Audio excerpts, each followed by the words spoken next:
Benarkah Law of Attraction bisa mengubah hidup kita? Pasti Anda pernah mendengar apa yang disebut dengan The Law of Attraction. Sebagai pengguna media sosial, seperti Instagram, YouTube, TikTok, dan lainnya. Kalau belum, mungkin yang kalian pernah dengar atau tonton adalah konten tentang manifesting atau manifestasi. Konten manifestasi biasanya berupa video atau tulisan tentang hal-hal yang diinginkan. Dengan menyampaikannya, seolah-olah keinginan mereka akan terwujud. Dikatakan, kalau menerapkan The Law of Attraction ini, apapun yang kalian inginkan, terutama terkait uang dan jodoh, bisa menjadi kenyataan. Apa itu Law of Attraction atau hukum ketertarikan? Menurut Psychology Today, 2016, The Law of Attraction adalah kepercayaan atau keyakinan bahwa alam semesta menciptakan dan menyediakan bagi kita apa yang menjadi fokus pikiran kita.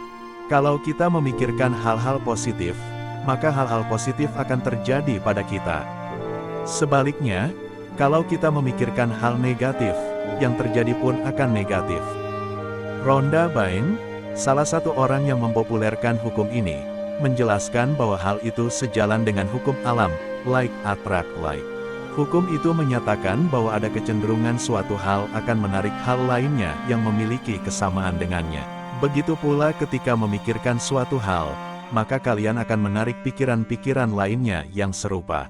Hukum ketertarikan juga digambarkan oleh Napoleon Hill, pelopor buku-buku panduan kesuksesan, dengan ungkapan, kita menjadi apa yang kita pikirkan. Kita akan menjadi pribadi yang sesuai dengan apa dan bagaimana kita menilai serta memikirkan diri kita sendiri.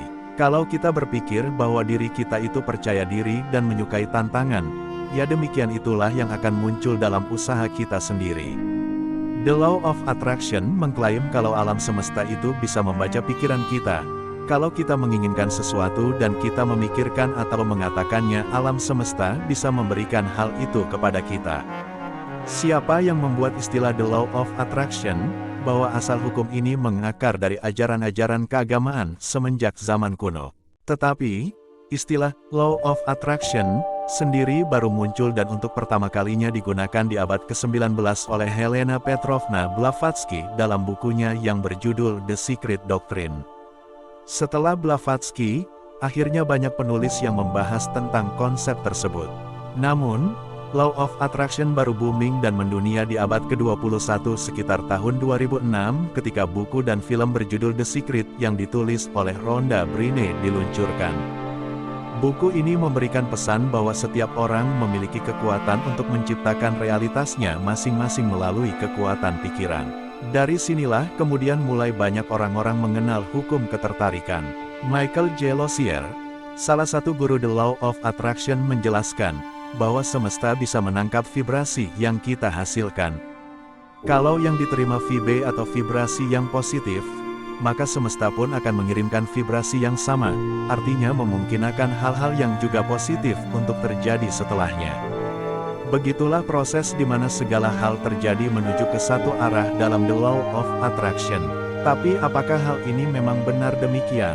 Apakah klaim yang dibuat oleh para pelopor dan pendukung Law of Attraction memang sesuai dengan kaidah hukum alam? Law of Attraction dan pseudoscience, terus kalau begitu, apakah Law of Attraction ini memang sesuai dengan kaidah ilmiah? Law of Attraction termasuk dalam pseudoscience atau ilmu semu, yang merupakan sebuah pernyataan yang diklaim ilmiah tapi sebenarnya tidak mengikuti kaidah ilmiah yang benar. Seperti yang dilaporkan oleh Scientific America, berbeda dengan sains, pseudoscience hanya fokus pada pencarian bukti-bukti yang dapat mendukung pernyataan dan tidak menghiraukan bukti-bukti yang berlawanan. Contohnya saja, dalam buku The Secret atau buku-buku Law of Attraction lainnya, dikatakan bahwa hal yang positif akan menarik juga hal lainnya yang positif, begitu juga sebaliknya. Tapi, seperti yang dilaporkan oleh Live Science, kenyataannya dalam ilmu fisika, justru benda yang berlawananlah yang saling menarik. Misalnya pada magnet, kalau kalian mendekatkan dua sisi kutub utara magnet, pasti akan terjadi tolakan. Tapi kalau kalian mendekatkan kutub utara dan kutub selatannya, maka mereka akan saling menarik. Psychology Today juga melaporkan beberapa contoh lainnya. Salah satunya adalah pernyataan The Law of Attraction untuk tidak membuat rencana untuk mencapai suatu hal yang diinginkan.